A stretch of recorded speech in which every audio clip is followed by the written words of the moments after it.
They did not kill him quickly. They tightened a noose around his throat under the dim light of the palace. But that was only the beginning of the horror he endured. Afterward, they placed him in a coffin lined with molten lead, sealed it shut, and cast it into the black waves of the sea. As the heavy metal sarcophagus slipped beneath the water's surface, the cheering of his enemies echoed across the waves. This was no ordinary punishment. It was a chilling message of terror meant to make even the stones of Constantinople tremble. The victim of this gruesome fate was Alexios II Komnenos, the boy emperor of Byzantium. He came to the throne as a child after the death of his father, Emperor Manuel I, and was meant to rule a mighty empire. But by 1183, Alexios was nothing more than a pawn. His mother, Maria of Antioch, acted as regent, and the empire was roiling with anger against foreign influence and a rigid aristocracy. Into this volatile mix stepped Alexios's great-uncle, Andronikos Komnenos, a charismatic but ruthless noble who had returned from exile to claim power. He was clever and charismatic, telling the people he would cleanse the empire of corruption. What his enemies would soon learn was that Andronikos's promises of justice hid a monstrous cruelty. This story matters historically because it marks the crescendo of a brutal power struggle in Byzantium. It shows how a fragile state's internal rot, greed, intrigue, and desperate hope could lead to something unspeakably dark. Young Alexios's fate became a warning. Even an emperor born in purple could be betrayed by his own blood, suffer monstrous punishments, and vanish without a trace. Andronikos would rule briefly in the wake of this horror, but the atrocities he committed and the reactions they provoked would shape the empire's destiny. By the end of this tale, you will see how acts of cruelty intended to strengthen a throne instead sowed the seeds of rebellion and brought Andronikos to ruin. How could the grand halls of Constantinople lead to such darkness? From the moment Manuel I died in 1180, the empire was thrown into uncertainty. 12-year-old Alexios II was barely more than a child. His mother, Maria, a Latin princess from Antioch, became regent. Many Greek nobles and commoners resented her foreign blood and the lavish life she led. They whispered that the empire was being sold to the Franks. In the countryside, peasants suffered under corrupt officials. Meanwhile, Andronikos, a relative of the former dynasty, gathered a following among these dissatisfied groups. They told wild prophecies that he would someday wear the purple. By 1182, Andronikos and his followers swept into Constantinople with trumpets blaring and banners waving. The people hailed him as a savior. At first, it seemed he might indeed clean house. He promised to fill grain stores, lower taxes, and punish officials who abused peasants. Yet behind closed doors, Andronikos's plans were much darker. He set his sights on the throne itself. The young emperor, still under his mother's watchful eye, was little more than a convenient figurehead. Andronikos needed to remove every obstacle. His first target was Maria of Antioch. He accused her of hoarding wealth and conspiring with Latin powers. Under his pressure, a document was drafted, and Alexios, a scared boy emperor, was forced to affix his seal to his own mother's death warrant.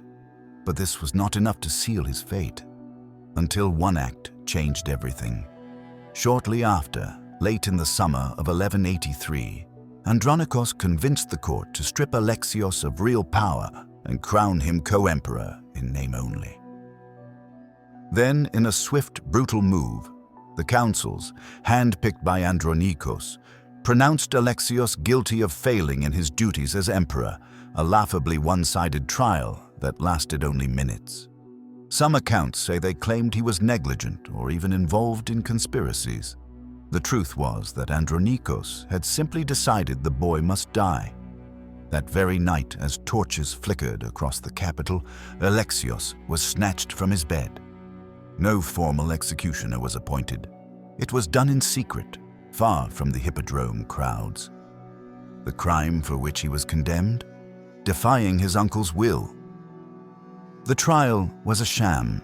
There was no witness to anything Alexios had supposedly done. Yet in this twisted court, a sentence was pronounced. The emperor, a child, would be removed. The conspirators had done what they wanted. Their verdict was swift and savage. For Alexios, there was no hope. He was dragged off through cold hallways, surrounded by grim-faced soldiers. According to whispers of that night, he offered no resistance.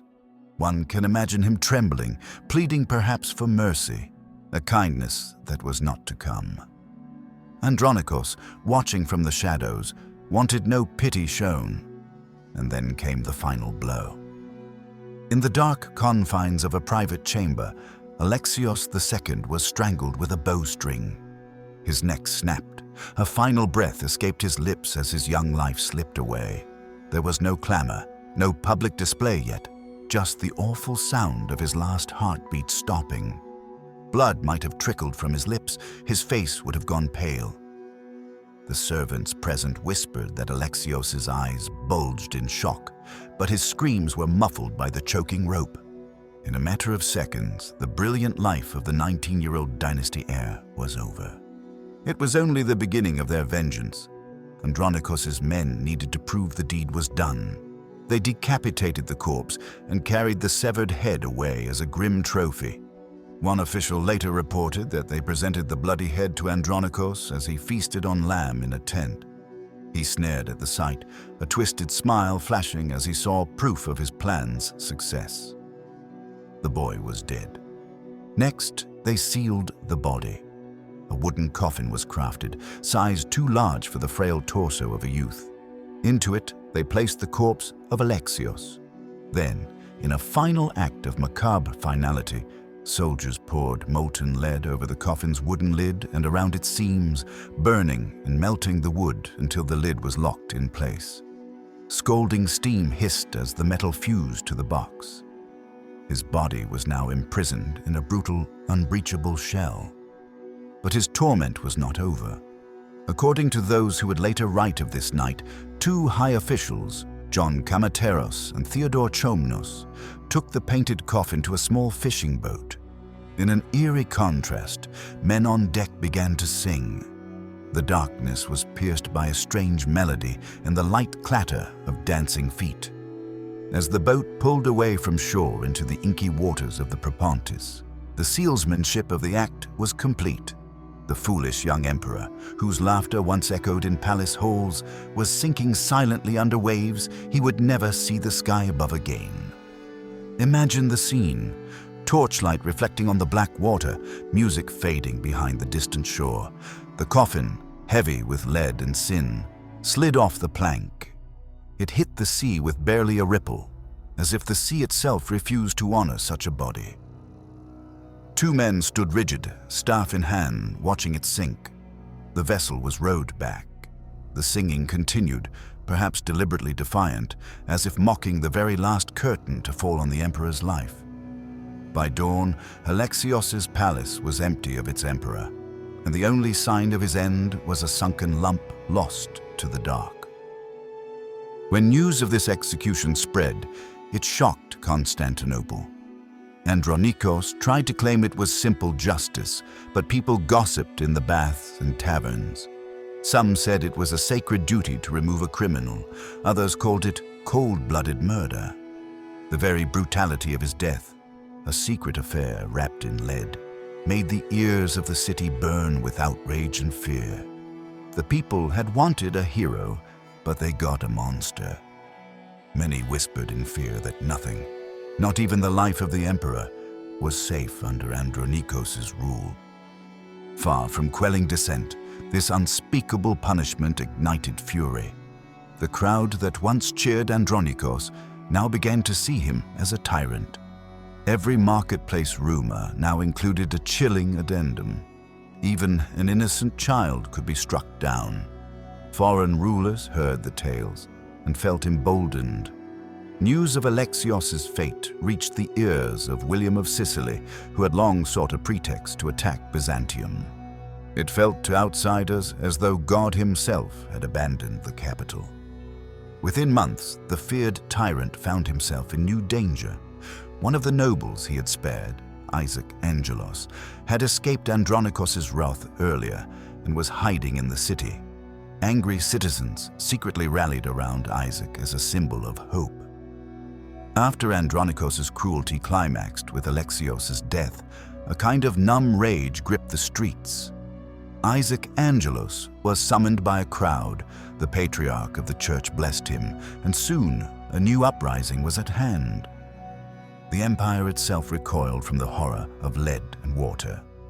Ironically, they feared nothing more than another fate like Alexios's. By 1185, the trickle of dissent turned into a flood. Sicilian ships loomed on the horizon, while Constantinople seethed with open revolt.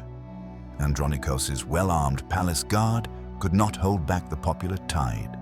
The bully who had danced over his victim's coffin would soon feel the fury of the people beneath his own feet. He was dragged from the Blachanae palace, not in secret, but before the entire city. His end was bloodier than he ever inflicted on others. For 3 days, the angry mob mutilated him, a hand hacked off here, an eye gouged out there, teeth wrenched free and blood poured. Boiling water was thrown on his torn flesh, mocking the mercy he denied Alexios. Finally, with brutal finality, they snapped his spine and left his broken body in the street. The execution of Alexios II did not become a lasting deterrent for traitors. Instead, it poisoned the heart of an empire.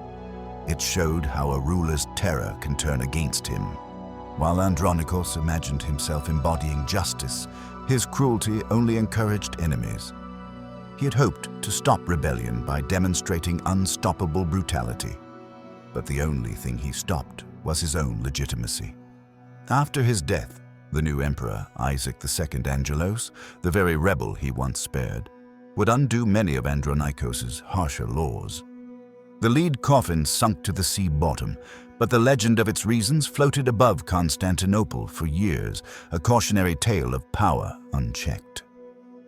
Standing back from these events, we see universal threads: a child emperor betrayed, and a tyrant consumed by the darkness he created. It speaks to an age-old question of human nature. Empires often punish rebels to send a message, but how easily does cruelty escape the grasp of its master? In Alexios' silence, we hear the echoes of countless innocents condemned by one ruler's fear. In Andronikos' downfall, we see how even the most savage despot can be humbled by the outrage of the people. Imagine the terror of Alexios' last moments, gasping for breath as the cord strangled the life from him, his cries unheard over the chorus of self-congratulation. On deck, would you have looked the other way as a mob danced over such horror, or would you have risked stepping forward to stop it? When faced with blatant injustice, would you remain silent to save your skin, or find the courage to speak out? Would you have had the courage to stand as he did?